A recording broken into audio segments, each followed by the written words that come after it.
அந்த சுதந்திரம் நமக்கு எப்படி கிடைக்குது? அவருடைய அன்பினால நமக்கு கிடைக்குது. நம்ம அந்த அன்புக்கு நம்ம ஈடாக ஒன்றுமே செய்யலை. ஆனால் வேதம் சொல்லுகிறது, ரோமருடைய புத்தகத்தில் 10வது அத்தியாயத்தில் 2 5 வரைக்கும் நாம் வாசிக்கிறோம். தேவனை பற்றி அவர்களுக்கு வைராக்கியம் உண்டென்று அவர்களை குறித்து சாட்சி சொல்லுகிறேன். ஆகிலும் அது அறிவுக்கேற்ற வைராக்கியம் இல்லை.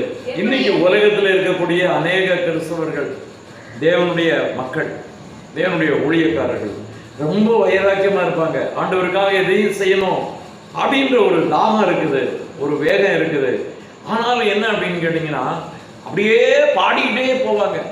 ஒரே பாட்டு தான். அந்த பாட்டை பாடி பாடி ஜனங்கள்லாம் மெய் மறந்து அப்படியே என்ன பண்ணுவாங்க, அப்படியே துதி ஆராதனையை முடிச்சு ஒரு ஜபத்தை போட்டு காணிக்கை வாங்கி ஜபம் பண்ணி அனுப்பிச்சிடுவாங்க. வேத வசனம் எல்லாம் சொல்லித்தர மாட்டாங்க. தேவனை பற்றிய ஒரு அறிவோ, தேவனை பற்றிய சில ரகசியங்களையோ, மறைபொருட்களையோ, தீர்க்க தரிசனங்களையோ சொல்லிக் கொடுப்பதே இல்லை. அது மிகுந்த பெரிய வருத்தங்கள் இருக்கிறது. வேதமே சொல்லுகிறது, தேவனை பற்றி அவர்களுக்கு ஒன்றும் தெரியாது என்கிறதாக நாம் பார்க்கிறோம். ஆனால் தேவனை பற்றிய ஒரு வைராக்கியம் இருக்கும். ஆண்டவருக்காக நான் என்ன வேணாலும் செய்வேன் அப்படின்ற மாதிரி வருவாங்க. நல்ல பாடல்கள், நல்ல துதி ஆராதனை நடக்கும். அந்த துதி ஆராதனை அப்படியே என்ன பண்ணுவாங்க, பாட்டு பாடி பாடி பாடி என்ன செய்வாங்க, அவங்க வேலையை சாதிச்சிருவாங்க. எப்படின்னா, அந்த பாடல் மூலமாக சில பாட்டு பாடி என்ன செய்வாங்க, பால் கறக்கிற மாதிரி. இன்றைக்கும் வெறுமையான பாத்திரமாகத்தான் இருக்கிறாங்க ஜனங்கள். காரணம் என்னன்னு கேட்டீங்கன்னா, அவங்களுக்கு சொல்லியே கொடுக்கறதில்ல. 3வது வசனத்தை வாசிங்க. எப்படி என்றால் தேவ நீதியை அப்படின்னா என்ன அர்த்தம்? தேவனுடைய நீதி நியாயம் என்றால் தேவனுடைய கட்டளைகள், கற்பனைகள், அதெல்லாம் அது தேவையே இல்லை எங்களுக்கு. கற்பனையும் தேவையில்லை, கட்டளையும் தேவையில்லை, தேவனுடைய நீதி நியாயங்கள் எங்களுக்கு தேவையே இல்லை. அது அறியவில்லை என்று அங்கே நான் பார்க்கிறோம். ஆனால் வைராக்கியம் இருக்குது, பாடல் இருக்குது, எல்லாம் இருக்குது. ஆனால் எல்லா துதி ஆராதனை எல்லாம் இருந்தாலும் கூட தேவனுடைய நீதி அங்கே இல்லை என்று நான் பார்க்கிறோம். தேவனுடைய நீதி இல்லைன்னா வேற என்ன செய்யறாங்க பாருங்க. சுயநீதி. சுயநீதி என்றால் அவருடைய சுய உபதேசங்கள், சுய கருத்துக்கள், சுயமாக அவர்கள் எடுத்துக்கொண்ட தீர்மானங்கள், அப்படிப்பட்ட ஒரு காரியங்களை கொடுத்து ஜனங்கள் என்ன பண்றாங்க, இதுதான் பண்டிகை கொண்டாடணும், இப்படிதான் இருக்கணும், இப்படிதான் செய்யணும் அப்படின்னு சொல்லிட்டு. கர்த்தருடைய ராபோஜன பண்டிகையில பாத்தீங்க அப்படின்னு கேட்டீங்கன்னாக்க, பாதங்களிலே ராபோஜனத்தை எடுக்கணும், அபாத்திரமாய் புசிக்க கூடாது அப்படின்னு ஆண்டவர் சொல்லுகிறார். இன்னைக்கு நிறைய சபைகள்ல பாதம் கழுவுறதே கிடையாது. அதெல்லாம் அந்த காலத்துல செய்தாங்க. அது யூதர்களுடைய பண்பாடு, கலாச்சாரம், அது நமக்கு தேவையில்லைன்னு சொல்லுவாங்க. அதுல ஒரு அநியாயம் பண்றது. அப்ப இன்னொரு காரியம் என்னன்னா, ஞானஸ்நானம் என்பது ஞானம் வந்த பிரதான கொடுக்கணும். சீசர் ஆக்கி ஞானஸ்நானம் கொடுக்கணும்னு சொல்லி இருக்கு. சீசர் ஆக்கி கொடுக்கறதுக்கு முன்னாடி எவனாவது வந்தான்னா உடனே அமைக்கிடுவான் தண்ணியில. சீசர் ஆக்கிற வேலையெல்லாம் கிடையாது. அது குழந்தையா இருந்தாலும் சரி, அதை ஞானஸ்நானத்தை போட்டு சபையில மெம்பர் ஆயிட்டு நீ வெளியில போகக்கூடாது, அவ்வளவுதான், முடிஞ்சு போச்சு. அப்ப என்ன அர்த்தம்? அவர்கள் ஒரு சுய நீதிகள், சுய கட்டுப்பாடு, சுய போதனைகள் சபையில வைத்துக் கொண்டு என்ன பண்றாங்க, எல்லா காரியங்களையும் செய்து கொண்டு வருகிறதை இந்த நாட்களே நான் பார்க்க முடிகிறது. தேவனுக்கு கீழ்ப்படியவானா கீழ்ப்படியவே மாட்டார்கள் என்று வேதம் சொல்லுகிறது. பாருங்க, அதுக்கு கீழே வாசிங்க. அவர்கள் சுய நீதி, அவருடைய கட்டளைகளை, அவருடைய தீர்மானங்களை, அவருடைய போதனைகளை, அவருடைய உபதேசங்களை என்ன செய்யறாங்க, இதுதான் இப்படிதான் செய்யணும், இப்படிதான் இருக்கணும் அப்படின்ற ஒரு கட்டளையை என்ன செய்யறார்கள், சபையிலே ஜனங்கள் மத்தியிலே கொண்டு வருகிறார்கள். ஆனா தேவ நீதிக்கு கீழ்ப்படிய மாட்டாங்க. அப்ப என்ன இருக்கும், நிறைய திருச்சபைகள் இருக்கலாம், நிறைய ஊழியர்கள் இருக்கலாம், விசுவாச குடும்பங்கள் இருக்கலாம். ஆனா தேவனை பற்றிய ஒரு வைராக்கியம் இருக்குமே தவிர தேவனுடைய நீதியோ கற்பனையோ, தேவனுடைய ஆண்டவர் சொன்ன உபதேசங்களோ அங்கே இருப்பதில்லை என்பதை தெளிவாக நாம் பார்க்கிறோம். இப்படிப்பட்ட ஒரு காரியம் தான் இன்னைக்கு சபைகளிலே இன்னைக்கு ஓடிக்கொண்டிருக்கிறது. அப்படிப்பட்ட ஒரு சூழ்நிலையில் இன்னைக்கு பார்த்தீங்கன்னா, யூடியூப்ல நிறைய பேசுறான், டிவியில பேசுறான். ஆண்டவர் சிலுவையிலே அடிக்கப்படும் போது பலியையும் காணிக்கையும் ஒளிய பண்ணினார், நீ இனிமே காணிக்கை கொடுக்காத, தசமாகம் கொடுக்காத அப்படின்னு சொல்லி ஒருத்தன் பிரசங்கம் பண்றான். ஏன்னா அவனுக்கு வெளிநாட்டில இருந்து நிறைய பணம் வருது. அவன் நிறைய கம்பெனி ஃபேக்டரி வச்சிருக்கான், நிறைய பணம் இருக்குது அவன்கிட்ட.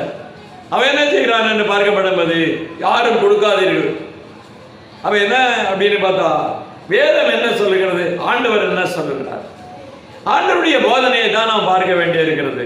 ஆண்டவருடைய திருச்சபையினுடைய கட்டளையை ஆண்டவர் விதித்த என்ன கட்டளை? மத்தேயுனுடைய புத்தகத்தில் 23:23 நாம் பார்க்கப்படும்போது வேதப்பாரர்கள் பரிசேயர்கள் என்று சொல்வார்களே, அவர்கள் எல்லாம் என்ன செய்யறாங்க? ஆண்டவரிடத்துல நிறைய காரியங்களை என்ன செய்யறாங்க? வினாவுறாங்க. ஆண்டவரிடத்துல நிறைய காரியங்களை வினாவி கொண்டிருக்கும் போது ஆண்டவர் சொல்கிற ஒரு காரியம் என்ன அப்படின்னு கேட்டா, அவங்கள்ட்ட அந்த வினாவுகிற நேரத்துல ஒரு வார்த்தை வருகிறது. அதை வாசிப்போமா? மாயக்காரராகிய. அப்ப யாருக்கு பேசுறாரு? வேதபாரகர். எப்படிப்பட்ட வேதபாரகர்கள் இருக்காங்க? இதுல இருக்கு சொல்லப்படுகிற வேதபாரகர்கள் யாரு? மாயக்காரராக இருக்கிற வேதபாரகர். அப்ப நான் டூப்ளிகேட். அப்ப போதகர்களிலே மாயக்காரராகிய வேதபாரகர்கள் இருக்காங்க அப்படின்னா என்ன? அன்னைக்கே இருந்திருக்கிறாங்க. தேவனுடைய சமூகத்துல மாய்மாலம் பண்ணுகிற, அதாவது திருடுத்தனம் பண்ணுகிற, பொய் சொல்லுகிற, தேவனுக்கு பிரியமில்லாத காரியங்களை செய்து கொண்டு இருக்கக்கூடிய நிறைய பேர் வேதபாரர்களாக அன்றைக்கு இருந்திருக்கிறாங்க. தேவனுடைய சத்தியத்துக்கும் தேவனுடைய நீதிக்கும் கீழ்ப்படியவே மாட்டார்கள். கர்த்தருடைய உபதேசத்துக்கு கீழ்ப்படிய மாட்டாங்க. அப்படிப்பட்ட வேதபாரர்கள் அன்றைக்கே இருந்திருக்கிறாங்க. பரிசேயர்கள். பரிசேயர்கள் வசனத்தின்படி நாங்க என்ன பண்ணுவோம்? உபவாசிப்போம். நாங்க ஒழுங்கா ஆலயத்துக்கு போவோம். தினமும் 5 வேளை நாங்க தொழுகை பண்ணுவோம். நாங்க ஆண்டவருடைய சமூகத்தில் என்னென்ன ஆராதனை முறைகள் இருக்கோ அதை நாங்க கடைபிடிப்போம். அதுதான் பரிசேயருடைய காரியம். அவர்கள் ஆர்த்தோடாக்ஸ் என்று சொன்னோம் அப்படின்னாக்க தீவிரமாக இருப்பார்கள். தேவனுடைய வசனத்திலே தீவிரமாக இருப்பார்கள். ஆர்த்தோடாக்ஸ் அவர்கள் அந்த பரிசேயர்கள் என்று நாம் பார்க்கிறோம். அவர்களுக்கு என்ன சொல்கிறார்? உங்களுக்கு ஐயோன்ற வார்த்தை என்ன அர்த்தம்? அதிலே தீர்ந்து போச்சு. அவர்களுக்கு ஐயோ என்னன்னா, உங்களுக்கு வரப்போகிறது நாசம், உங்களுக்கு வரப்போகிறது அழிவு. நீங்கள் தேவ சமூகத்துல, அப்பாவுடைய சமூகத்துல நீங்க நிக்க தகுதியே கிடையாது. உங்களுக்கு ஐயோ என்று சொல்லுகிறார். ஆண்டவர் என்ன செய்யறாங்க? கடைசி நேரங்களிலே அவர்களை தேவன் எதற்கு ஒப்புக் கொடுக்கிறார் என்றால், ஒரு சாபத்துக்கு ஒப்புக் கொடுக்கிறார். தேவனுடைய ராஜ்யத்துக்கு ஒப்புக் கொடுக்கப்பட்டவர்கள் அல்ல என்பதை அந்த ஐயோ என்கிற வார்த்தை அது நமக்கு சொல்லிக் கொடுக்கிறது. கிளவாசிங்க, நீங்கள் ஒத்தலாமிலும் வெந்தயத்திலும் சீரகத்திலும் தசமபாகம் செலுத்தி நியாயப்பிரமாணத்தில் கற்பித்திருக்கிற விசேஷித்தவைகளாகிய நீதியையும் இரக்கத்தையும் விசுவாசத்தையும் விட்டுவிட்டீர்கள். இவைகளை செய்ய வேண்டும், அவைகளையும் விடாதீர்கள். அப்ப என்ன அர்த்தம்? இன்றைக்கு இருக்கக்கூடிய நாய்வானமான மாயக்காரராகிய வேதபாரகர்கள் பரிசேயர்களை குறித்து ஆண்டவர் சொல்லுகிற வார்த்தைன்னா, தசமபாகம், வெந்தயம், ஜீரகம் எல்லாத்துலயும் வாங்கிடணும். அவன் விளைய வைக்கிற எல்லா பொருட்களையும் வாங்கிடணும். ஆனா என்ன பண்ணுவாங்க அப்படின்னு பார்த்தா, தேவனுடைய நீதியை பேச மாட்டாங்க, தேவனுடைய இரக்கத்தை பற்றி பேச மாட்டாங்க, தேவனுடைய விசுவாசத்தை பற்றி பேச மாட்டாங்க. அந்த 3 அவர்களுக்கு தேவையே கிடையாது. அதுதான் நம்ம ஆண்டவருடைய சமூகத்திலே ரட்சிப்புக்கு ஏதுவான ஒரு காரியம். அந்த ரட்சிப்புக்கு ஏதுவான காரியத்தை இன்றைக்கு திருச்சபைகளிலே சொல்லிக் கொடுப்பதில்லை. யார் அப்படின்னா, மாய்மாலமா இருக்கக்கூடிய போதகர்கள், மாய்மாலமா இருக்கக்கூடிய வேதபாரகர்கள் என்று நாம் பார்க்கிறோம். அப்படியாக இருக்கக்கூடிய இந்த ஜனங்களை குறித்து ஆண்டவர் சொல்லுகிற ஒரு காரியம், உங்களுக்கு ஐயோ என்று சொல்லுகிறதை நாம் பார்க்கிறோம். இதுல என்ன அப்படின்னு கேட்டீங்கன்னா, எபிரேய பாஷையில பொறுப்பான் என்கிற ஒரு வார்த்தை அங்கே இருக்கிறது. பொறுப்பான் என்கிறது தான் ஆண்டவருக்கு செலுத்த வேண்டிய காணிக்கை தசமாகங்களின் பேர் என்ன? குர்பான். அந்த குர்பானை தான் முஸ்லிம்கள் என்ன பண்றாங்க? குர்பானி என்று சொல்கிறார்கள். ஆடு மாடு ஒட்டகத்தெல்லாம் பலியிட்டு என்ன பண்ணுவாங்க? அவங்களுடைய பண்டிகையிலே குர்பானை நாங்கள் கொடுக்குறோம் அப்படின்னு சொல்லுவார்கள். இந்த குர்பான்கிற ஒரு வார்த்தை கார்பரேட்ங்கிற வார்த்தையிலிருந்து வந்தது. எப்படின்னா, தியாகம் செய்கிறது, ஆண்டவருக்காக நாம் தியாகம் செய்கிறது, ஆண்டவருக்காக நாம் சாக்ரிஃபை பண்றது, ஆண்டவருக்காக எதையா கொடுக்கிறது, தேவனுடைய சமூகத்தில் தன்னை ஒப்புக்கிட, தன்னை அர்ப்பணிக்கிறது ஒரு காரியமாக இருக்கிறது என்று நாம் பார்க்கிறோம். அதுல இன்னொரு வார்த்தையும் இருக்கிறது, செபக் சாலோமி என்று சொல்லி வர வார்த்தை. இந்த செபக் சாலோமி என்று சொல்லப்படும் போது அது என்ன அப்படின்னா, நன்றி காணிக்கை. செபக் சாலோமி என்று சொல்லப்படும் போது, சாலம் என்ன உங்களுக்கு தெரியும்? அமைதி, சமாதானம் என்று நாம் பார்க்கிறோம். அப்ப என்ன அர்த்தம்? மனிதர்களுக்கு ஒரு சமாதானத்திற்காக ஆண்டவருடைய சமூகத்தில் வைத்த விண்ணப்பம் அவருக்கு செலுத்த வேண்டிய காணிக்கை. என்ன காணிக்கை? நன்றி காணிக்கை. அவ இந்த நன்றி காணிக்கைக்கு பேரு செபக் சாலோமே என்று ஒரு வார்த்தையை நாம் பார்க்கிறோம். இது இறைவனுடைய திருச்சட்டத்திலே சொல்லப்படுகிறது. விவிலியத்துடைய இறை சட்டம் தெளிவாக சொல்லப்படுகிறது என்பதை நாம் பார்க்கிறோம். இன்னைக்கு காணிக்கை தசமாங்கள் வேண்டாம் வேண்டாம் வேண்டாம்னு சொல்லக்கூடிய அவர்களுக்கு ஆண்டவர் ஒரு கருத்தை நாம் ஓமையை வைத்திருக்கிறதை நாம் பார்க்கிறோம். ஆண்டவர் சொல்லுகிறார், மார்க்கனுடைய புத்தகம் 12வது அத்தியாயத்திலே நாம் பார்க்கப்படும் போது அங்க ஒரு விதவை வந்திருக்கிறார். அந்த விதவையினுடைய வாழ்க்கையில பார்த்தீங்கன்னா வறுமையிலே இருக்கிறதை நாம் பார்க்கிறோம். மிகவும் மிகவும் வறுமையிலே இருக்கிற ஒரு சூழ்நிலை நாம் பார்க்கிறோம். அவருடைய கையிலே வறுமையிலே இருக்கக்கூடிய ஒரு வாழ்க்கை வாழ்ந்து கொண்டிருக்கிற அவருடைய கையில வேற ஒன்றுமே இல்லை. தேவனுக்கு கொடுக்கக்கூடிய ஒரு காணிக்கை அவளிடத்திலே இல்லை என்பதை நாம் பார்க்கிறோம். அவள் எல்லாருடைய சமூகத்திலே அவள் என்ன பண்ணுகிறாள் அப்படின்னு கேட்டாக்க, பயந்து பயந்து நடுங்கி கொண்டு இந்த 2 காசு ஆண்டவருக்கு போடுறானே, ரொம்ப குறைவான இருக்கிற எல்லாரும் பணம் நிறைய போட்டிருக்கிறாங்க, காணிக்கை போட்டிருக்கிறாங்க, அந்த அம்மா கொண்டு வந்த காசு 2 காசு, அந்த 2 காசை போடும்போது அது கண்ணீர் விட்டு ஆண்டவருக்கு என்னால இதுதான் கொடுக்க முடியுதே என்று சொல்லி கண்ணீர் நனைந்தவளாக, ஆண்டவரே என்னிடத்துல இருக்கிற இந்த 2 காசு உமக்கு தருகிறேன் என்று சொல்லி தன்னுடைய வறுமையிலே அந்த காணிக்கையை போட்டதை நாம் பார்க்கிறோம். நிறைய பேர் காணிக்கை போடுறாங்க. அவங்களுக்கு என்ன அப்படின்னா, ஜேபுல பணம் இருக்குது, வீட்டுல பீரோல பணம் இருக்குது, என்ன பண பை வச்சிருக்கிறாங்க, அவங்க அதுல இருந்து எடுத்து போடுறாங்க, அவங்க பரிபூர்ணமா இருக்கிறாங்க, பணம் நிரம்ப இருக்குது. அதெல்லாம் போட்டாலும் ஆண்டவர் என்ன செய்கிறார்? அதை குறித்து ஆண்டவர் பெருமையாக சொல்லவில்லை. யாரை பார்த்து பெருமையாக சொல்கிறார்? இந்த விதவை போடுகிற 2 காசை குறித்து ஆண்டவர் சொல்கிறார். ஏன் இதை இந்த இடத்துல நாம் பார்க்கிறோம் என்றால், அங்கே வாசிங்கள் மார்க்கனுடைய புத்தகம் 12வது அத்தியாயத்திலே 41 வாசிங்க.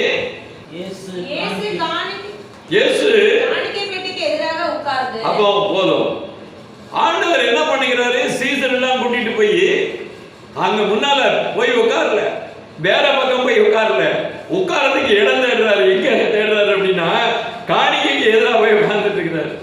சீசர்களை உட்கார வச்சு காணிக்கைக்கு முன்னால காணிக்கை பெட்டி முன்னாடி எதுக்காக பாக்குறாரு? ஏன் காணிக்கை பார்க்க? காணிக்கையை நீங்க போடும்போது ஆண்டவர் பார்க்கிறாரு, காணிக்கையை கவனிக்கிறார். உங்க உள்ளத்துல என்ன மாதிரி ஏவுதல்ல நீங்க காணிக்கை போடுறீங்க, உங்க இருப்புல இருந்து எவ்வளவு பணத்தை எடுத்துக்கொண்டு ஆண்டவர் கொடுக்குறீங்க, உண்மையா காணிக்கை போடுறீங்களா, மனப்பூர்வமா கொடுக்குறீங்களா, உற்சாகமா கொடுக்குறீங்களா? அப்ப காணிக்கை பெட்டியை பார்க்கிறது யாரு? ஆண்டவர்.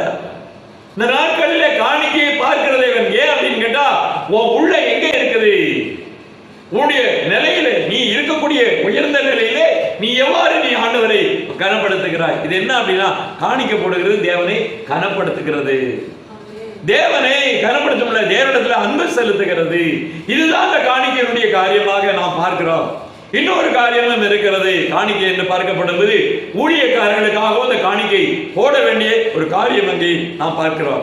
ஆண்டவர் சொல்லுகிற ஒரு காரியம் என்ன அப்படின்னு கேட்டீங்கன்னா, காணிக்கையை கர்த்தர் என்ன செய்கிறார்? பார்க்கிறார், அங்கீகரிக்கிறார், அதை குறித்து என்ன செய்கிறார்? பெருமைப்படுத்துகிறார் என்கிறதை நாம் பார்க்க முடிகிறது.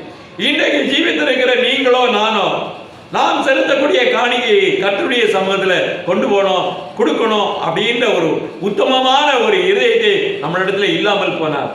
அது மிகப்பெரிய ஒரு சாபம் என்று சொல்லப்பட்டிருக்கிறது. விசுவாசிக்கு சாபம்னா சபைக்கு சாபம் தான். விசுவாசி என்ன பண்ணணும்? தேவனுடைய சமூகத்துல கரெக்டாக அவன் இருக்க வேண்டும்.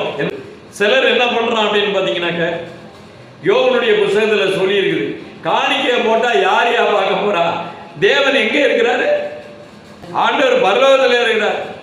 2வது அத்தியாயம் 12 - 14 வரைக்கும் ஆண்டவர் எங்க இருக்கிறார் என்றால், ஆண்டவர் பரலோகத்தில் இருக்கிறார். அவர் பரலோகத்தில் உலாவி கொண்டு இருக்கிறார். அவருக்கு நம்ம காணிக்கை செலுத்துறதெல்லாம் தெரியாது, அவர் அதெல்லாம் பார்க்க மாட்டாரு. ஏன் அப்படின்னு கேட்டாக்க, வாசிங்க யோபனுடைய புத்தகம் 22வது அத்தியாயம் 12 - 14 வரைக்கும் வாசிங்க. தேவன் எங்க இருக்கிறார்?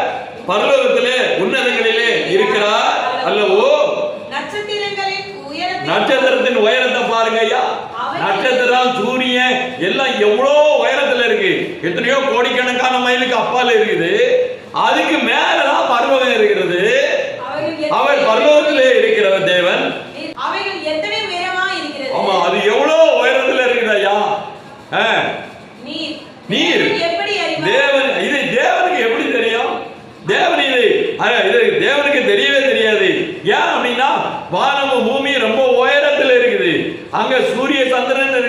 அதுக்கு மேல ஆண்டவர் இருக்கிறாரு, அவருக்கு இதெல்லாம் தெரியாது அப்படின்றாங்க.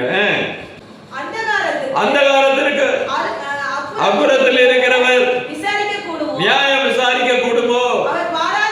அப்ப என்ன அர்த்தம்? மேல போக போக போக என்ன வருதுன்னு பார்க்கப்படும் போது அங்கே பெரிய ஒரு இருள் அங்கே என்ன செய்கிறது? மூடிக்கொண்டிருக்கிறது. மேகம் மூடிக்கொண்டிருக்கிறது. அந்த மேகத்திற்கு மேலே அங்கே என்ன செய்கிறது என்றால் 3வது வானத்திலே அவர் இருக்கிறார் என்று நாம் வேதத்திலே வாசித்திருக்கிறோம். அப்படிப்பட்ட உயரத்தில் இருக்கிற அந்த தெய்வத்திற்கு என்னையா தெரியும்? அவருக்கு தெரியாது.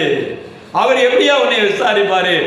நீ உன்னுடைய ஜெபம் எல்லாம் கேட்கப்படாது, உன்னுடைய கோரிக்கை கேட்கப்படாது, நீ என்ன செய்தாலும் அவருக்கு தெரியாது என்று சொல்லுகிறேன். ஒரு வார்த்தையை நாம் பார்க்கிற கவனிக்கிறோம்.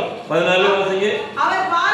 அவர் பாராதபடிக்கு மேகங்கள் அவருக்கு மறைவாய் இருக்கிறது, பரமண்டலங்களின் சக்கரத்திலே அவர் உலாவுகிறார் என்று சொல்லுகிறீர். அவன் யோபு சொல்லுகிறார், அவர் பரலோகத்தில் இருக்கிற தேவன், பரலோகத்திலே உலாவிக் கொண்டு இருக்கிற தேவன் அப்படி என்று நீ சொல்ற. ஆனா மேகமெல்லாம் இருக்குது, சூரிய சந்திரன் இருக்கு, உயரமா இருக்குது, அந்தகாரமா இருக்கு, அதுக்கு மேலதான் பரலோகம். அங்க இருக்கிற தேவன் எப்படியா அவருக்கு தெரியும்? எப்படிப்பட்ட ஆளுகள்லாம் நிறைய பேர் இருக்கிறான் பார்த்தீங்களா? இதெல்லாம் சொல்லி போட்டு தான் சீட்டிங் பண்றது, காணிக்கை தசமாத்தை கொடுக்கறதுல மோசடி பண்றது. அவருக்கு தெரியாம ஒண்ணுமே கிடையாது என்கிற அறிவு கிடையாது. வேதம் சொல்லுகிறது, ஆண்டவர் சொல்லுகிறார், உன்னுடைய மனதிலே நீ என்ன எண்ணத்தை வைத்திருக்கிறார் என்று கர்த்தர் நிச்சயமாக விசாரிப்பார், நிச்சயமாக கேட்பார். நீ வஞ்சகம் உள்ளவனா, நீ நல்லவனா என்பதை பார்க்க. ஒரு பக்கம் கூட்டங்கள் இருக்கிறது, வஞ்சகத்திற்குரிய கூட்டம் இருக்கு. கிறிஸ்துவத்தில் நிறைய பேர் வஞ்சகம் பண்ணுகிற இருதயத்தை வைத்திருக்கிறார்கள். ஒரு பங்கு என்ன அப்படின்னா விசுவாசமா நல்ல எண்ணம் கொண்டவர்களாக ஒரு பங்கு இருக்கிறது. அந்த விசுவாசத்தில் இருக்கக்கூடிய அந்த பரிசுத்தவான்கள் கர்த்தருக்கு பயந்து காணிக்கை தசமாவத்தையும் கர்த்தருக்கு வச்சிடறாங்க. ஆனா வஞ்சகம் பிடிச்சவன் கொடுப்பானா? காணிக்கை தசமம் ஒழுங்கா கொண்டு வருவானா? ஏதோ ஒரு காணிக்கையை பெயருக்கு போட்டுட்டு போவான். அப்ப பாவமா இல்லையா? மிகப்பெரிய பாவம். அதை தான் நீங்க சொல்லுகிறார். அப்போஸ்தலர் 5வது அத்தியாயம் 3வது வசனம் 1லிருந்து 3 வரை வாசிங்க.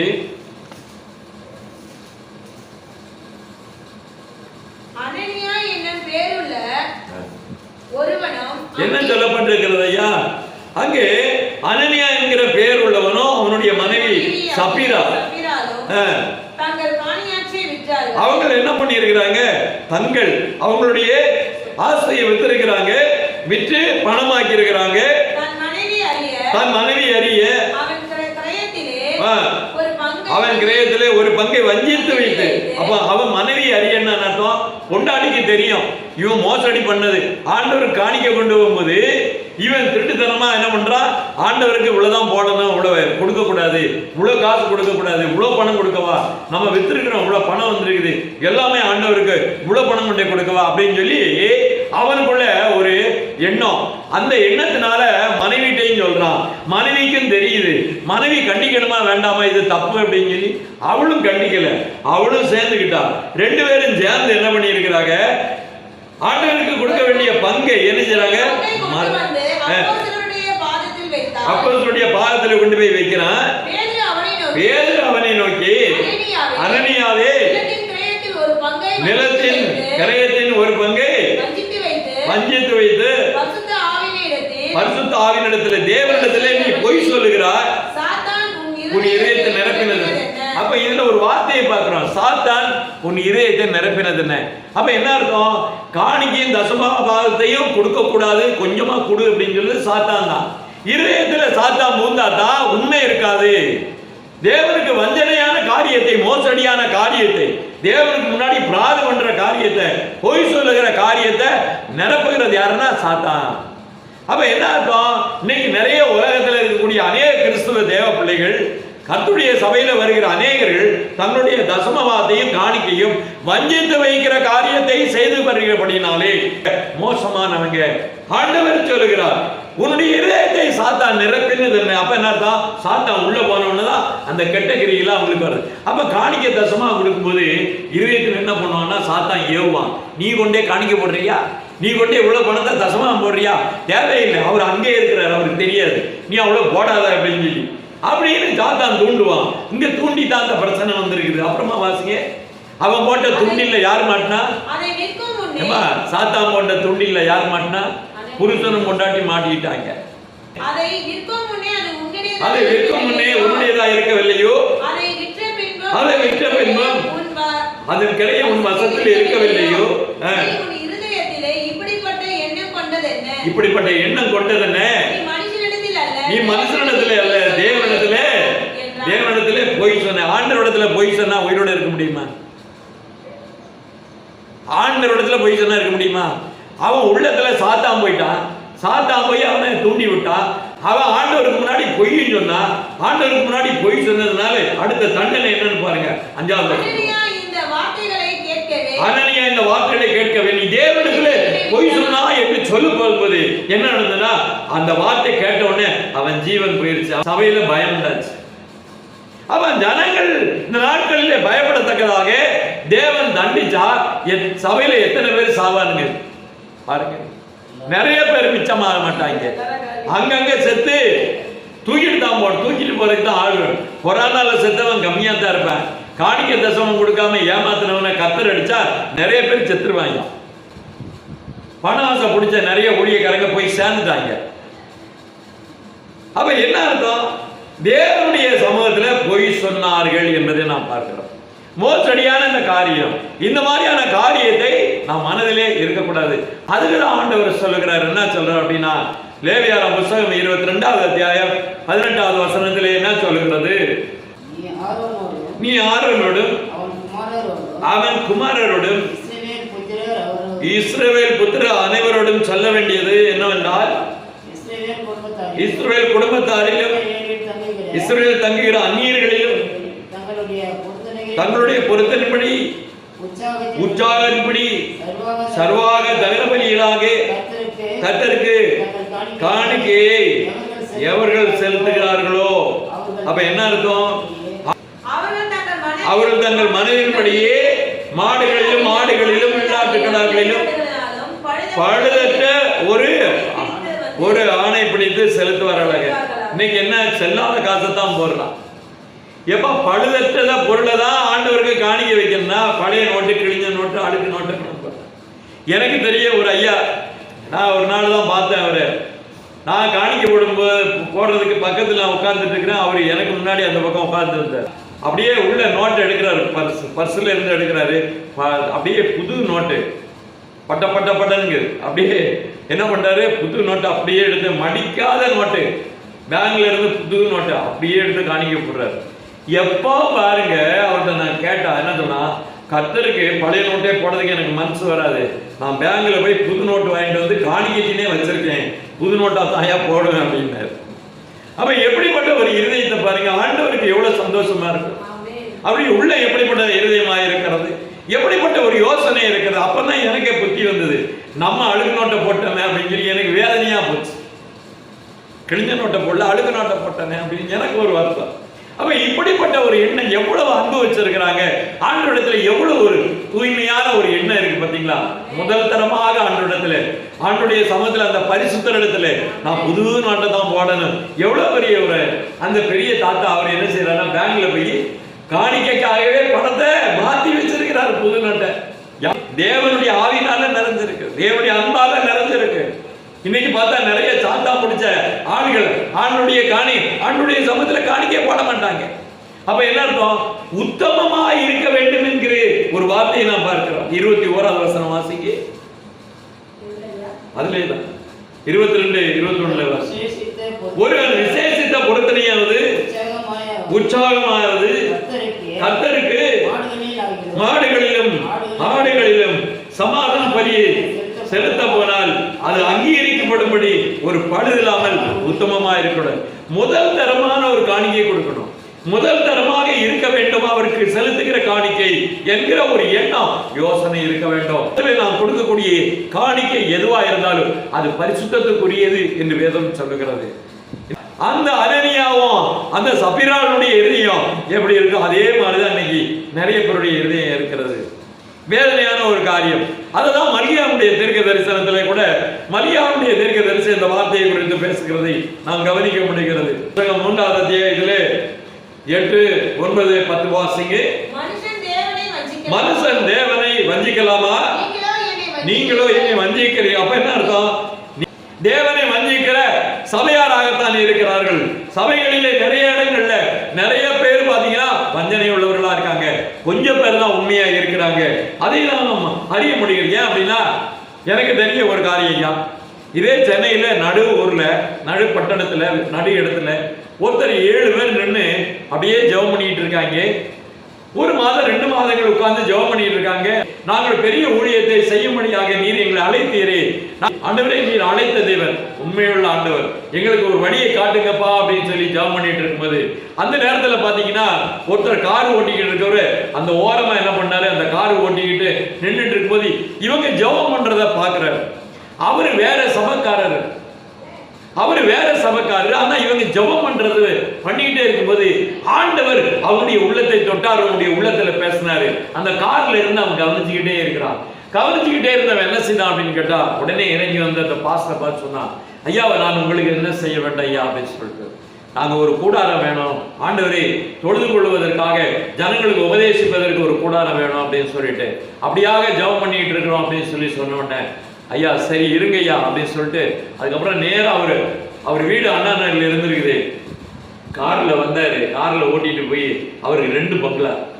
அந்த 2 பங்களால ஒரு பங்களாவுடைய டாக்குமெண்ட்டை விற்கிறதுக்காக வச்சிருந்த வீட்டு டாக்குமெண்ட்டை நேராக எடுத்துக்கிட்டு போய் அந்த பத்திரத்தை அந்த பாஸ்டர்ட்ட கொடுத்து, ஐயா இதை நீங்க காணிக்கையா வச்சுக்கிடுங்க, ஆண்டவர் என் உள்ளத்துல பேசினாரு, நீங்க இதை வித்து எத்தனை கோடி வந்தாலும் சரி எனக்கு ஒண்ணு நீங்க கொடுக்க வேண்டாம், நீங்க ஆலயத்துக்கிட்டு நீங்க ஊழியம் பண்ணுங்க அப்படின்னு சொல்லி அந்த பத்திரத்தை கொடுத்துட்டு போறாரு.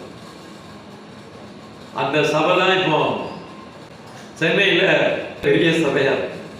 ஆண்டவர் தெரிந்து கொண்ட ஊழியக்காரர்களை கொண்டு செய்கிற பணியில உத்தமமா இருக்கக்கூடிய மனிதர்கள் அந்த இடத்துல ஆண்டவர் கொடுக்கும்போது, அந்த ஊழியக்காரன் உத்தமமா இருக்கும்போது அந்த சபை செழிப்பாகிறது, அந்த சபை வளர்ந்து பெருகிறது, எல்லா இடத்துலையும் கடை விடுகிற பிரகாரமாக எல்லா கடை சபைகளாக மாறுது. காரணம் என்னன்னு, எல்லாரும் காணிக்கை தசமானத்துல உண்மையா இருக்கிறாங்க, அள்ளி அள்ளி கொடுக்குறாங்க ஆண்டவருடைய ஊழியத்திற்காக.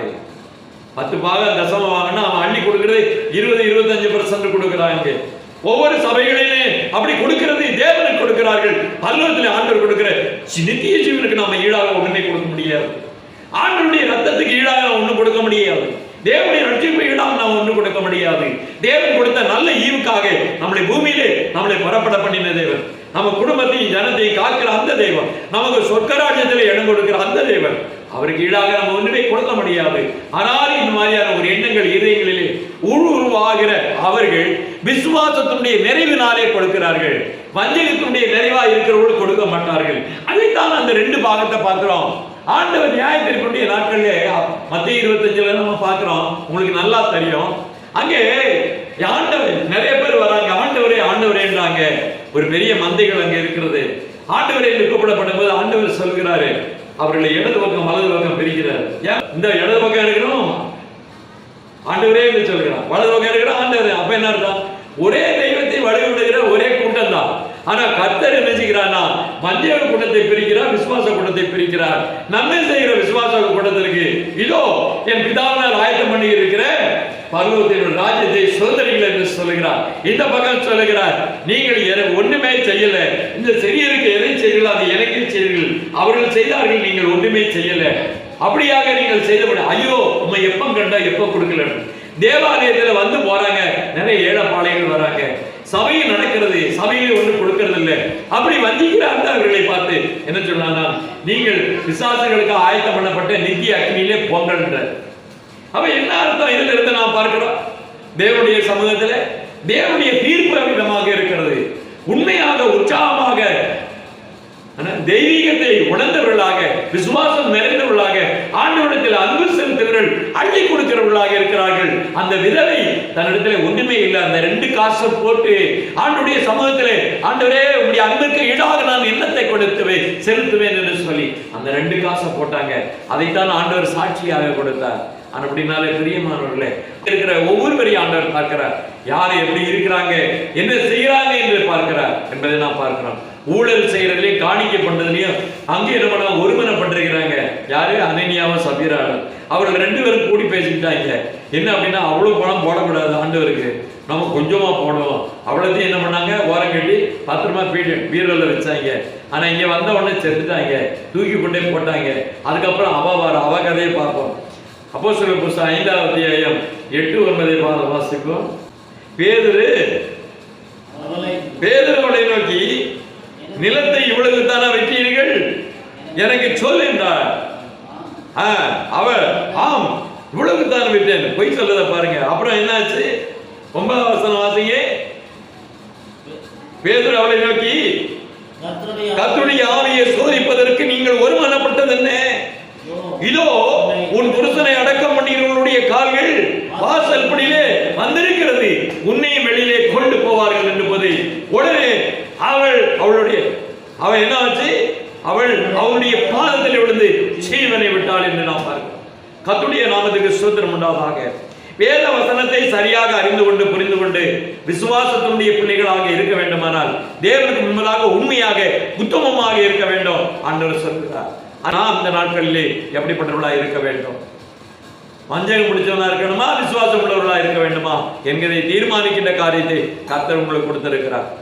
இன்றைக்கு பாருங்க, சங்கீத புத்தகத்தில் பார்க்கப்படும் போது தாவீது 73ஆம் அத்தியாயம் 22ஆவது வசனத்தை வாசிங்க. நான் காரியம் அறியாத மூடனானே. என்ன அப்படின்னு கேட்டா, நிறைய பேர் எப்படி இருக்காங்கன்னா, தாவீது சொன்ன வார்த்தையின்படி அப்ப காரியம், வேதத்தினுடைய மகத்துவத்தை, வேதத்தினுடைய உண்மையை, ரகசியத்தை, நீதி நியாயங்களை அறியாமல் வாழ்கின்ற, இப்படி தேவனுடைய சமூகத்தில் வஞ்சிக்கின்ற அப்படிப்பட்டவர்கள் மூடர்கள் என்று நாம் பார்க்கிறோம். அப்படிப்பட்டவர்கள் மிருகத்தை போல இருப்பவர்கள் என்று வேதம் சொல்லுகிறது. அதான் மிருக குணம் உள்ள வருது, மனுஷ குணம் இல்லை. ஆண்டுடைய சமூகத்திலே தாவீது கொடுக்கிற ஸ்டேட்மெண்ட், நான் மிருக குணம் உள்ளவனா இருக்கிறேன். சங்கீதம் 139 6-8 வரைக்கும் வாசிங்க. இந்த அறிவு எனக்கு மிகுந்த ஆச்சரியம், எனக்கு எட்டாத உயரம் உம்முடைய ஆவிக்கு மறைவாக எங்கே போவேன்,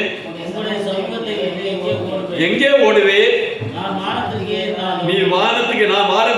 ஏறினாலும் அங்கே இருக்கிறேன், நான் பாதாளத்தில் படுக்கை போட்டாலும் நீர் அங்கே இருக்கு. அப்படின்னா என்ன அர்த்தம்? ஆண்டவர் எங்கே இருக்கிறாரு? அதுக்கு முன்னாடி என்ன பண்ணா தாவீது? நிறைய பாவங்களை பண்ணான், நிறைய கர்மங்களை பண்ணான், அடுத்தவங்க முண்டாட்டியெல்லாம் அபகரிச்சான், பொல்லாத காரியங்கள் எல்லாம் செய்தான். ஒரு பொண்ணை அபகரிக்கிறதுக்காக அவனுடைய கணவனை போர்க்களத்தில் அனுப்பிச்சு கொலைச்சு அவனை சாகடிக்க விட்டுட்டு அவன் பொண்டாட்டி அபகரிச்சவன். நான் காரியம் அறியாத மூடனா இருந்தேன், நான் மிருகம் அப்படின்னு சொல்லி அவன் ஒத்துக்கிட்டான். அப்படியாக ஒன்றா தவறுகள் பாவங்களை எல்லாம் செய்யும்போது அறியாம நான் செய்திருக்கிறேன், நான் தவறா பண்ணியிருக்கிறேன், நான் காரியம் அறியாத மூடனா இருந்தேன், நான் முட்டாளா இருந்தேன், நான் மிருகமாக இருந்தேன், ஆண்டவருடைய வார்த்தை கீழ்ப்படியலை என்று தாவீது தன்னை அறிக்கை செய்கிறான் என்று நான் பார்க்கிறேன். இந்த இடத்துல சொல்லுகிறார், நீர் எங்க போனாலும் அங்கே இருக்கிறேன். இந்த காரியம் எட்டாத காரியம், அறியாத காரியம் நான் இப்பொழுது அறிந்து கொண்டேன் என்று அவன் சொல்லுகிறதை நாம் பார்க்கிறோம். அப்ப அவன் தேவனுடைய சமூகத்திலே நம்ம என்ன செய்தாலும் சரி, நம்ம காணிக்கை தசமாக கொடுக்கிற காரியங்களிலே நாம் உத்தமமாய் இல்லாவிட்டால் தேவன் அதை எங்கிருந்தாலும் அவர் பார்ப்பார் என்கிற ஒரு எண்ணத்தை நாம் இதயத்தில் வைத்திருக்க வேண்டும். மலியாவுடைய புத்தகத்திலே 3ஆம் அத்தியாயம் 8-9 நாம் வாசிக்கப்படும் போது, மனுஷன் தேவனை வஞ்சிக்கலாமா? நீங்களோ என்னை வஞ்சிக்கிறீர்கள். எதிலே உண்மை வஞ்சித்தோம் என்கிறார்கள். நீங்க நிறைய கொஞ்சமா காணிக்க, கொஞ்சமா தசமா கொடுத்துருவான். அப்புறமா தாக்க ஆண்டவரை நல்லா தான் நாங்க பாத்துக்கிறோம், நாங்க காணிக்க தசமா கொடுக்குறோம், நாங்க ஆலயத்துக்கு போறோம், ஒழுங்கா தான் இருக்கோம் அப்படின்னா ஆண்டவர் சொல்ல நீ வஞ்சிக்கிற அப்படின்னு சொல்லுகிறார். அப்ப சபிக்கப்பட்ட கிறிஸ்தவர்கள் இருக்கிறாங்க, ரட்சிக்கப்பட்ட கிறிஸ்தவர்கள் இருக்கிறாங்க, உண்மை உத்தமா இருக்கிற கிறிஸ்தவர்கள் இருக்கிறாங்க, சாப கிறிஸ்தவர்கள் இருக்கிறாங்க, ஆசீர்வதிக்கப்பட்ட கிறிஸ்தவர்கள் இருக்கிறார்கள் என்று வேதம் சொல்லுகிறது. வாசிங்க 10. என் ஆலயத்தில் ஆகாரம் உண்டாயிருக்கும்படி தசமபாகங்களை எல்லாம் பண்டகசாலையில கொண்டு வாருங்கள், வானத்தின் பலகணியை திறந்து இடம் கொள்ளாமல் போக மட்டும் உங்கள் மேல் ஆசீர்வாதத்தை வரிசிக்க மாட்டேனோ, அதனால் என்னை சோதிப்பார்கள். ஆண்டவர் என்ன சொல்றார்? நீங்க காணிக்கை தசமா கொடுத்தா சும்மா கொடுக்கல, நீங்க கொடுக்கறதுக்கு பதிலா நான் வானத்திலிருந்தே ஆசீர்வாதத்தை அள்ளி கொடுக்க போறேன், நிறைய பண்றேன், உன் வீடு, உன் குடும்பம், உன் சந்ததி எல்லாத்தையும் நான் பெருக பண்ணுகிறேன் என்று சொல்கிறார். இது கொடுத்தா தான் அது கிடைக்கும், இது கொடுக்கலன்னா அது கிடைக்காது. சோதித்து பாரு அப்படின்னு சொல்றாரு. தசமம் கொடுக்கிறவங்களுக்கு, காணிக்க போடுறவங்களுக்கு தான் அந்த அருமை தெரியும். ஏன் அவன் நல்லா செழிப்பா இருக்கான், நல்லா இருக்கான் அப்படின்னு கேட்டா, அவன் ஆண்டவருக்கு நிறைய கொடுத்ததுனால அவன் நல்லா இருக்கான். இவன் ஆண்டவருக்கு சரியா கொடுக்கறதுனால ஆஸ்பத்திரிக்கு அங்க என்ன பண்றான், இங்க கொடுக்க, இங்க ஒரு 500 ரூபாய் காணிக்க போட்டதுக்கு பதில அங்க போய் 10 மடங்கு 5000 ரூபாய் டாக்டருக்கு பில் போட்டு வருவான். காரணம் என்ன கேட்டீங்கன்னா, இங்க 500 ரூபாய் காணிக்க போடல, அங்க 5000 ரூபாய் ஃபைன். இப்படியாக என்ன பண்ணுவான் அப்படின்னு கேட்டா, அந்த சமூகத்திலே பார்க்கப்படும்போது அந்த வஞ்சகம் பிடித்தவர்கள், அப்படியாக உள்ளவர்கள், அந்த சாதிக்கிறவர்களுக்கு இப்படியாக இந்த உலகத்திலே இருக்கிறது. நீ கொடுத்து பாரு, இதை சோதித்து பாரு அப்படின்றார். ஆண்டவர் சேலஞ்ச் பண்ற ஒரே ஒரு வார்த்தை, நீ என்ன சோதனை பண்ணி பாருன்னு சொல்லக்கூடிய வார்த்தை பைபிள் இது ஒன்றுதான். இன்னைக்கு அப்படியாக நாம இருக்கிறோமா? அந்த காலத்துல பாத்தீங்கன்னா ஊழியத்துக்கு நாங்க போகிற காலங்களே, நாங்க தெருவழிய ஊழியத்துக்கு போனாலும் சொல்றேன், அந்த அங்க இருக்கக்கூடிய ஒருத்தர் என்ன பண்றாங்க அப்படின்னா, ஐயா எங்கள்கிட்ட காணிக்க இல்லையா, பணம் காசு இல்லை, இந்தாங்க எங்க வீட்டுல மூட்டையில நாங்க என்ன பண்ணிருக்கோம், வேர்க்கடலை வச்சிருக்கிறோம் ஐயா, இந்தாங்க ஐயா பை கொண்டா, பை வச்சிருக்கீங்களா, இல்லையா ஐயா நான் ஒரு பை எடுத்துட்டு வரேன் அப்படின்னு சொல்லி கோணி பையில கொண்டு வந்து நாங்க போகும்போது அப்படியே வேர்க்கடலையெல்லாம் அள்ளி கொட்டுறாங்க. அதுக்கப்புறம் அதை பார்த்த உடனே இன்னும் 5-6 பொம்பளைங்க என்ன பண்றாங்க, ஜெபத்துக்கு வந்தவங்க, அவங்கள புறஜாதிகள், அவங்களுக்கு ஒண்ணுமே தெரியல, அவங்க காணிக்க கொடுக்கணுமா அப்படின்னு சொல்லிட்டு ஓடி போய் என்ன பண்றாங்க அப்படின்னா, ஒருத்தர் காசு கொண்டு வராங்க, ஒருத்தர் வந்து என்ன பண்றாங்க காய்கறி கொண்டு வராங்க, பயிர் கொண்டு வராங்க, கொண்டு வந்து போட்டுட்டு என்ன பண்றாங்க, ஐயா நீங்க எங்களுக்காக ஜெபம் பண்ணிருங்க ஐயா, எங்களுக்காக வேண்டிக் கொள்ளுங்க, என் பேர் இருந்தது, என் பிள்ளைகள் பேரு, என் பேர பிள்ளைகள், எங்களுக்காக ஜெபம் பண்ணிக்கிடுங்க ஐயா, நாங்கெல்லாம் நல்லா இருக்கணும் ஐயா, எங்களை ஆசீர்வதிக்கணும் ஐயா, ஜெபம் பண்ணுங்கன்னு காணிக்க போட்டுட்டு போறாங்க. அப்புறம் ஒருத்தர் சொன்னாரு, ஐயா ரொம்ப நாளா மழை இல்லை ஐயா அப்படின்னாரு. இன்னைக்கு மழை வரும் ஐயா அப்படின்னு சொல்லிட்டு நாங்க போய் அன்னைக்கு என்ன பண்ணோம் அப்படின்னா, வீட்டுக்குள்ள போய் எல்லாரும் வாங்க வீட்டுக்குள்ள போய் ஜெபம் பண்ணணும், வீட்டுக்குள்ள போய் ஜெபம் பண்ண போனா நாங்க ஜெபம் பண்ணிட்டு இருக்கும்போது அங்க மழை பெய்யுது. கர்த்தருக்கு ஸ்தோத்திரம். தேவன் பெரிய காரியங்களை செய்தார். இப்படியாக ஊழியத்தின் பாகத்திலே பார்க்கப்படும்போது அந்த காணிக்கை கொடுத்து 1/2 மணி நேரம் ஆச்சு. ஐயா எங்க ஊர்ல மழை இல்லைன்னானுங்க. ஆண்டு உள்ள போய் ஜெபம் பண்றோம், வெளியில பார்த்தா மழை பெய்யுது. அங்கங்க காய போட்டிருக்கிறவங்க, நெல்லு காய போட்டிருக்கிறவங்க, வத்தல் காய போட்டு ஓடி போடி அழுறாங்க. என்னையா மழையே வராது நினைச்சா திடீர்னு வந்துருச்சு அப்படின்னு சொல்லிட்டு. அப்படியாக தேவன் என்ன செய்கிறார், வானத்தின் பலகணியை திறந்து அன்னைக்கு மழையை ஊற்றி கொடுத்தார். ஆண்டவர் மாறாதவராய் இருக்கிறார். ஆண்டவர் நான் சொல்லுகிறார், நான் இஸ்ரவேலின் தேவனாய் இருக்கிற கர்த்தர், நீங்கள் நிர்மூலம் ஆவதில்லை, நான் உங்கள் மத்தியிலே நான் இருக்கிறேன், உங்கள் மத்தியிலே உலாவிக் கொண்டிருக்கிறேன், என்ன சோதித்து பாருங்க ஆண்டவர் சொல்லுகிறார். கர்த்தருடைய நாமத்துக்கு ஸ்தோத்திரம் உண்டாவதாக. நிச்சயமாக தேவனுடைய சமூகத்தில் இருக்கிற நாம் எப்படிப்பட்டவர்களா இருக்கிறோம் என்கிறதை நாம் உணர்ந்தவர்களா இருக்க வேண்டும். ஏன் அப்படின்னு கேட்டீங்கன்னா, ஊழியத்திற்கு அவசியமாக தேவைப்படுகிறது. இந்த உலகத்துல அரசாங்கத்துக்கு நம்ம வரி கொடுக்கணுமா வேண்டாமா? கொடுக்குறோம். கொடுக்கலன்னா வீடு ஜப்தி பண்ணிட்டு போயிடுவாங்க. அப்ப என்ன, காருக்கு நம்ம வரி கட்டினா வண்டி தூக்கிட்டு போயிடுவாங்க. அப்ப இப்படிப்பட்ட ஒரு சூழ்நிலையில் இருக்கப்படும் போது ராயனுக்குரிய ராயனுக்கும் தேவனுக்குரிய தேவனும் கொடுக்க வேண்டும். அரசாங்கத்துக்கு கொடுக்கிற வரியை நாம் கட்ட வேண்டும். ஆண்டவருக்கு செலுத்த வேண்டிய வரியை செலுத்த வேண்டும். ஏன் செலுத்த வேண்டும்? 1 தீமோத்தேயுடைய புத்தகம் 5வது அத்தியாயம் 17வது வசனத்தை வாசிங்க. 1 தீமோத்தேயு 5:17 வாசிங்க. நன்றாய் விசாரணை செய்கிற மூப்பர்களை விசேஷமாக திருவசனத்திலும் உபதேசத்திலும் பிரயாசப்படுகிறவர்களை இரட்டிப்பான கனத்திற்கு பாத்திரவராக எண்ண வேண்டும். அதுக்கு அடுத்த வசனம் வாசிங்க. போரடிக்கிற மாட்டை வாய்க்கட்டாயாக எண்ணும் வேலையாள் தன் கூலிக்கு பாத்திரவனாய் இருக்கிறார் என்று வேத வாக்கியம் சொல்கிறது. அப்ப என்ன அர்த்தம்? ஊழியம் செய்கிறவர்களுக்கு கனத்தை நாம் செலுத்த வேண்டும், உபதேச செய்கிறவர்களுக்கு கனத்தை செலுத்த வேண்டும், திருவசனத்திலே பாடுபடுகளுக்கு கனத்தை செலுத்த வேண்டும், மூப்பர்களுக்கு விசாரணை செய்கிற மூப்பர்களுக்கு நாம் செலுத்த வேண்டும். இப்படியாக அந்த காணிக்கை ஆண்டவருடைய சமூகத்திலே ஊழியத்திற்காக அது கொடுக்கப்பட வேண்டும் என்று வேதம் சொல்கிறது. இது புதிய ஏற்பாட்டின் வாழ்க்கை பகுதியிலே நாம் பார்க்கிறோம். நல்லா தெரிந்து கொள்ளுங்க. அப்படினாலே இந்த காலகட்டத்திலே நாம் தேவனுடைய சமூகத்திலே எப்படி இருக்க வேண்டும் என்றால், தேவனுடைய சபை ஊழியத்திற்காக, தேவனுடைய மற்ற எல்லா காரியத்திற்காக நாம் என்ன செய்ய வேண்டும் என்றால், நாம் ஆண்டவர் கொடுக்க வேண்டிய பொறுப்பான என்கிற காணிக்கை, சேவா சோலோலி என்கிற காணிக்கை, நன்றி காணிக்கை, பொருத்தனை காணிக்கை கர்த்தருடைய சமூகத்திலே நாம் செலுத்த வேண்டும். ஆசாரியர்களுக்கு அதிலே கொடுக்க வேண்டும் என்று நாம் வாசித்தோம். இன்னும் 1 கொரிந்தியர் 9:13-14 வாசிங்க. ஆசாரிய ஊழியம் செய்கிறவர்கள் தேவாலயத்துக்குரியவைகளின் புசிக்கிறார்கள் என்றும் பலிபீடத்தை அடுத்து பணிவிடை செய்கிறவர்களுக்கு பலிபீடத்தில் உள்ளவைகளில் பங்கு உண்டென்றும் அறியீர்களா? அந்தபடியே சுவிசேஷத்தை அறிவிக்கிறவர்களுக்கு சுவிசேஷத்தினாலே பிழைப்பு உண்டாக வேண்டும் என்று கர்த்தர் கட்டளையிட்டு இருக்கிறார். அல்லேலூயா, அல்லேலூயா, அல்லேலூயா. கர்த்தருடைய வார்த்தை விதமாக சொல்லுகிறது. ஊழியத்துக்கு என்று காணிக்க தேவை, ஊழியக்காரர்களுக்கு காணிக்க தேவை, சுவிசேஷ ஊழியத்தை செய்கிறவர்களுக்கு பிழைப்பு அதில் இருக்கிறது. ஆண்டவரில் கட்டளையாய் கொடுத்திருக்கிறார் என்பதை நாம் பார்க்கிறோம். இன்னைக்கு நாட்களில் பார்க்கப்படுவது எந்த சபையில காணிக்கை தசமாக கொடுக்கிறாங்களோ அந்த சபை நிலைத்திருக்கும். ஆண்டுடைய சபையிலே அது ஆசீர்வாதமா இருக்கும். ஆண்டவர் அதை பெருகப்படுகிறார், கர்த்தர் அதை ஆசீர்வதிக்கிறார் என்று நாம் பார்க்கிறோம். அப்படினாலே இந்த காலகட்டங்களிலே வாழ்ந்திருக்கிறன்னா, தேவனுடைய சபையிலே தேவனுடைய சமூகத்தில் இருக்கிறன்னா, கண்ணை உண்டாக்கினவர் காதை உண்டாக்கினவர் நம் கூட இருக்கிறார். காதை உண்டாக்கினவர் கேட்காம இருக்க மாட்டாரு, கண்ணை உண்டாக்கினவர் பார்க்காம இருக்க மாட்டாரு. இந்த காரியத்திலே நாம் ஒழுங்காக நாம் இருப்போமானால் கர்த்தர் நம்மை பார்க்கிறவராய் இருக்கிறார், நம்மை காண்கிற தேவனாய் இருக்கிறார். அதற்கு தகுந்த ஒரு காரியத்தை ஆண்டவர் நமக்கு செய்வார். அந்த ஆண்டவருடைய சமூகத்தில் அந்த நன்மையும், அந்த ஆண்டவருடைய சமூகத்தில் அந்த கிருபையை, ஆண்டவருடைய சமூகத்திலே அந்த பெரிய பேர் ஆசீர்வாதத்தையும், இமைக்குரிய ஆசீர்வாதம் அருமைக்குரிய ஆசீர்வாதத்தை பரலோகத்துடைய சோதரத்தை கர்த்தர் கொடுக்கும்படியாக தேவன் வாஞ்சிக்கிறார். அவருடைய சமூகத்தில் இருக்கிற கர்த்தர் உங்களை ஆசீர்வதிப்பாராக, கர்த்தர் உங்களோட இருப்பாராக, உத்தமமாய் இருக்க வேண்டும் என்று கர்த்தர் சொல்லுகிறார். ஆண்டவருடைய சமூகத்திலே உங்களை இந்த நாட்களே ஆண்டவராகிய இயேசுவின் நாமத்திலே வாழ்த்துகிறேன், ஆசீர்வதிக்கிறேன். கர்த்தர் உங்களோட இருப்பாராக. ஆமென். அல்லேலூயா, அல்லேலூயா.